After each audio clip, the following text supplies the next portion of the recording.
Hello everyone, I'm Chris Mozillo Shulkson, and well, today I'm going to be talking about Xenoblade Chronicles X, or Cross. X-Cross? Ki? Anyway, Xenoblade Chronicles X-Cross is a game on the Wii U, which is sort of like a sequel to Xenoblade Chronicles, which came out on the Wii.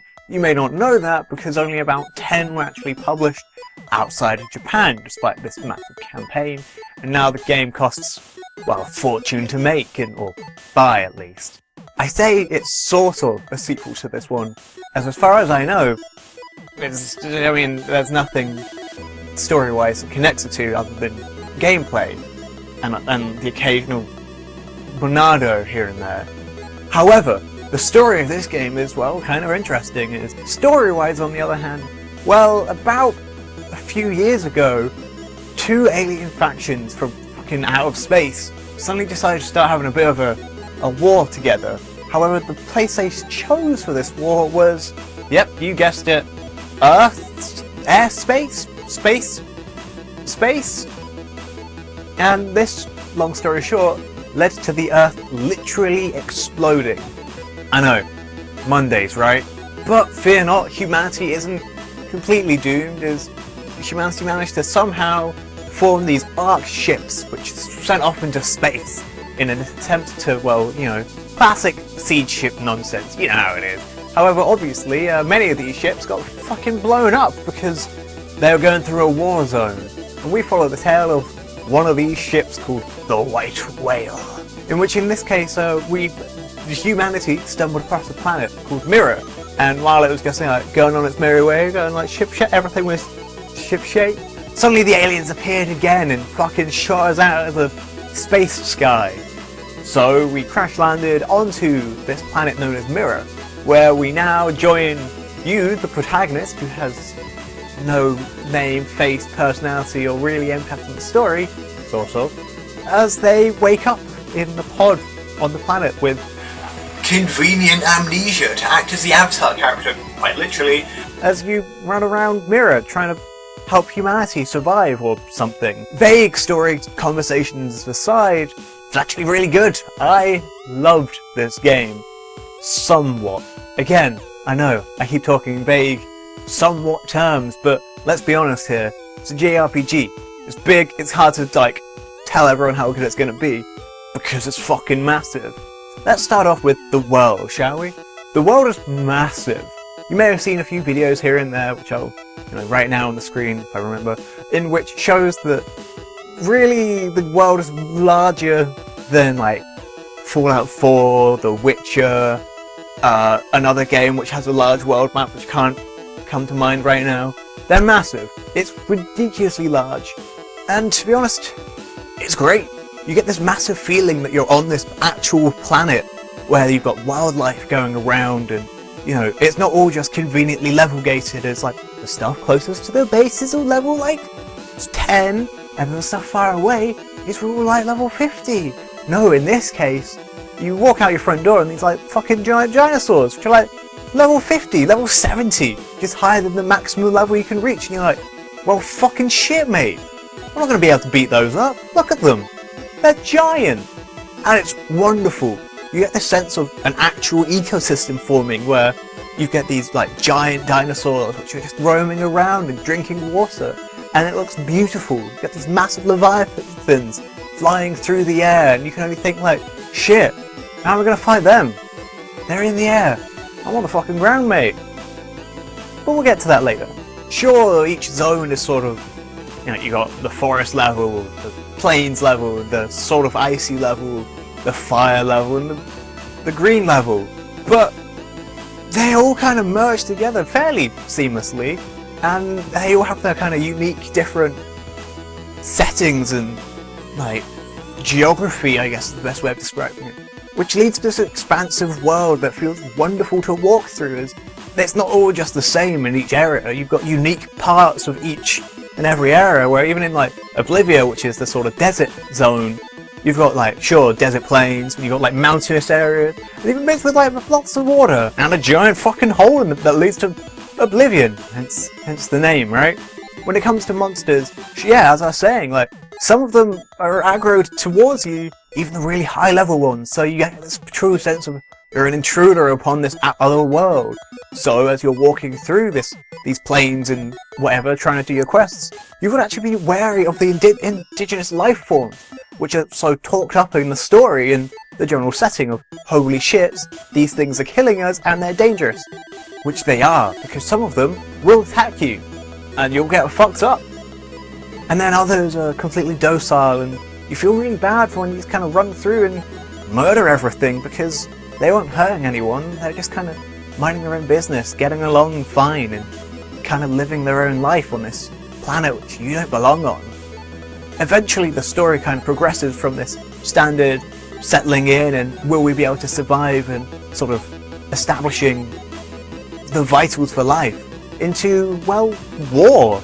War breaks out as you find out that these aliens who hunted you down are here on the planet, which leads to a great conflict, and it quickly becomes a sort of war story as you take in allies from other races and other alien life forms, and you go from thinking that you're completely alone in this universe and even on this planet to enlisting the help of several different species of aliens and trying to get on with them, and you know, you get this great sense of it showing what this standard, like, ooh, humanity, ooh, what is humanity, as you get aliens kind of learning from humans in order to change from their somewhat two-dimensional realities of being like, here's the entirely logical aliens, and they slowly learn the value of love, and here's the warrior race, and they slowly learn the value of diplomacy.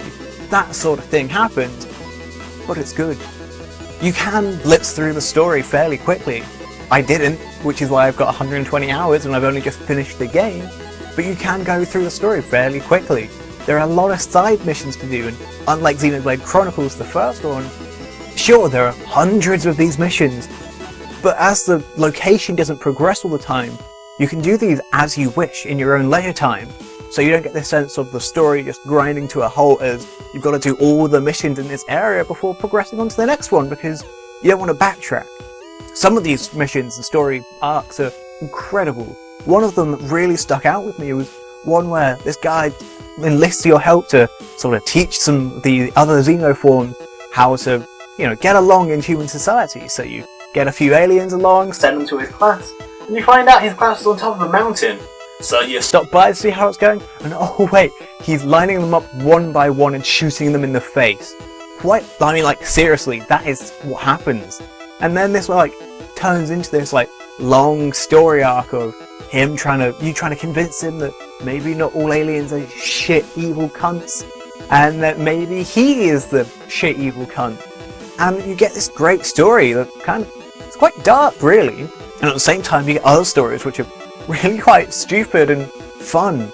But as each one, you kind of learn about the other alien species, and they're all full of tragedy and comedy, and it's so fun to go through some of these that you can just kind of get lost going through either like the general side missions or even some of the affinity missions. You've learned the backstories and inner workings of your teammates, which are all quite interesting, even though I didn't do many of them because I kind of didn't have the time.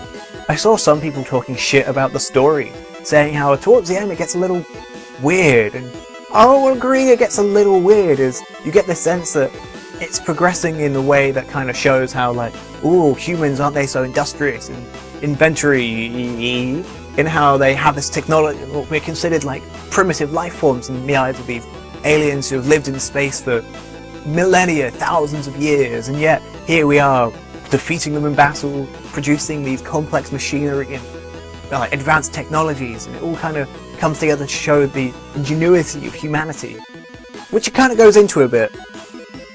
And then it sort of delves into like what is humanity as you learn something about everyone, which leads you to question in a sort of Soma-esque way, I guess is one way of looking at it. And then it progresses until towards the end of potential sequel material, which kind of comes out of nowhere a tiny bit. Basically, a lot of the story happens in the last 30 minutes, and they tie up all these, attempt to tie up all these loose ends, which still has a big impact. You're like, oh god, oh my, you know, it's just one thing after another, but you feel like they could have possibly stretched out a bit more beyond just the last 30 minutes of, oh yeah, here's all the story for this place. And then, obviously, sequel material. Now, let's talk about robots, shall we? Giant robots that you can ride. That's right, one of the big appeals of this game are the Skells, which are the giant robots which you drive around and fucking destroy shit in. They're fun. And it can take a varying amount of time depending on how quickly you progress through the story. I got my robot about 30 hours in the game, but I was doing all the side missions beforehand, so it could take you 10 hours if you kind of go through the story at a bit of pace. And then you can eventually learn to fly on your robot, which takes a bit more time, obviously, to progress through certain parts of the story. But what this is important of is you get this long series of running around the world on foot. You get this great sense of shit, it's massive.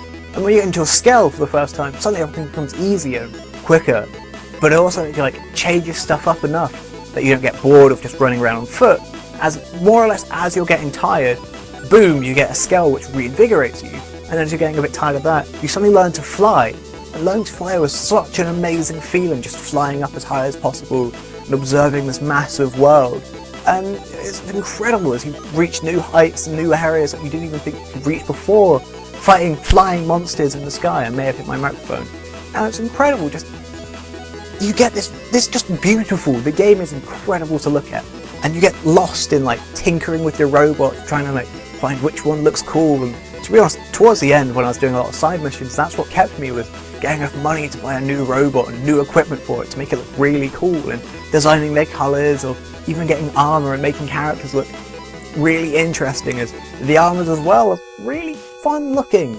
The music is incredible and really quite great, especially the music that plays when you're flying around. It adds to the effect of it all, as it's this really kind of lofty but fun song with lyrics that really fit the entire experience, and just that sense of freedom you get from flying around in your Skell high above everything as you look out across the expanse and, you know, just fly from zone to zone. There are literally 2 area loading screens in the entire game. One is for your HQ, where a lot of the multiplayer stuff happens, and the other is the very final location in the game. And that's it. Everywhere else, from your like the new LA, which is the home city for the humans, to anywhere else on the planet, has no loading screen. You can just fly from one end to the other, unhindered by anything. Sure, occasionally you get bits of like pop in and whatever, but that's because you're going really fast in a flying Skell. This further adds to like, well, fucking the massive world experience, because there's no moments of having to wait for everything and, you know, wait loading screens as you have to wait for an area to load in. No, you just go from like one end of the world to the other however you want. Across the ocean, sure, go across the ocean into the wild waters where there are small islands dotted around with little hidden secrets here and there. If you want to just fly through the sky, yeah, go for it, or just across the entire land. There's so many ways to go, and the entire world just feels real, like an actual planet. Some of the textures are a bit hazy, but who the fuck cares about that sort of shit? It's a video game, you get an experience from it. It still looks beautiful in other locations, and just a few rock textures being a bit wonky doesn't change everything. It's only when you look at them really up close anyway. Some of the landscapes and scenery and designs and stuff are incredible. And to be honest, I would have preferred a bit more, I don't know, focus on Alien, on the Xenoforms, as you get introduced to wide varieties of them. But other than a few side missions here and there, you don't get many of them like in your party, other than like 1 or 2 unique ones who are the only ones of that species you ever see. So you don't get much of their actual, like, how they fucking function. And the cat people, they're great. I wish there was more of them. Honestly, Xenoblade Chronicles X Supercross is one of those games, or in an RPG, which caters to a wide variety of people and their playstyles. If you just want the story, you can go ahead and just play the story. It shouldn't take too long, probably 20 hours, I'd wager. As all the leveling stuff, I mean, it can power level pretty quickly, as, well, you know, if you defeat tougher enemies, you level quickly and you can catch up relatively quickly. But if you want this much wider experience where you take in everything and try and complete the map as much as possible, then you can get this massive like experience from it. And then there's so much to do after you beat the game. So you've got these super monsters which are like level 99, and you can find the maximum level is only 60. So you've got so much going on after the game, and you've got to unlock super weapons for your skills, and there's lots of online story missions or party missions that you can do. These fucking giant monsters to take on. That there's something for everyone really. The story is great, the world is incredible, and just running around is I just like the world really, and just flying around in my Skell.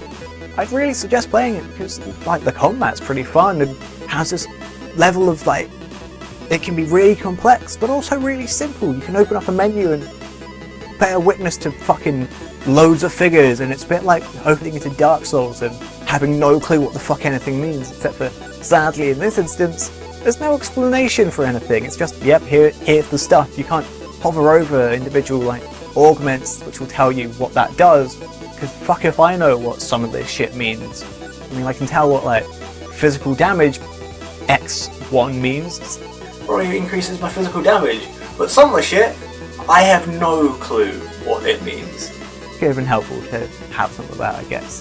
The one sort of issue I have that sticks out the most is because you've got one home base where you kind of go from every single time, and everything's so fluid, and there's no like loading screens or any instances like that. There's no autosave feature, and then you also don't really get the sense of like sort of checkpoints to actively save through.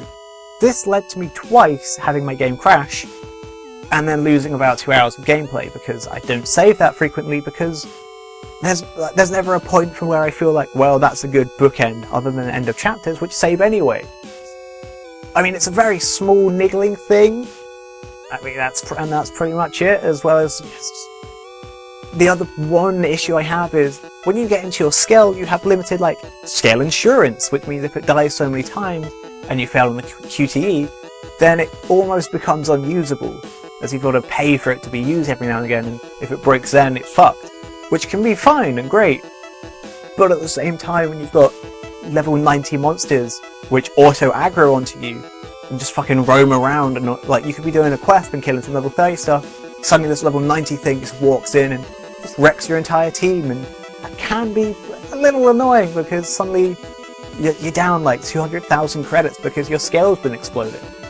Otherwise though, I would really suggest Xenoblade Chronicles if you're into RPGs, because it's possibly one of the best ones that will appear on the Wii U, if not the only one, but it's really good. Had I finished it last year, would have been a game of the year for last year. Let's put it that way. Bye-bye. Hey there, if you liked my video, feel free to check out some of my other stuff. There's a video just to the right of me, stage right I think, may have pointed the wrong way, which you can check out. It's probably a video about Undertale, which was one of my games of the year for 2015. And also feel free to check out what I call my website, which is just a blog which I end up doing a lot of my actual writing about video games, in which I recently wrote a piece about Dragon's Dogma because it came out on the PC, and that's an incredible game experience that I highly suggest people play. So yeah, if you have any suggestions, make sure to let me know down below. I nearly said downstairs, but otherwise, thank you very much and see you next time.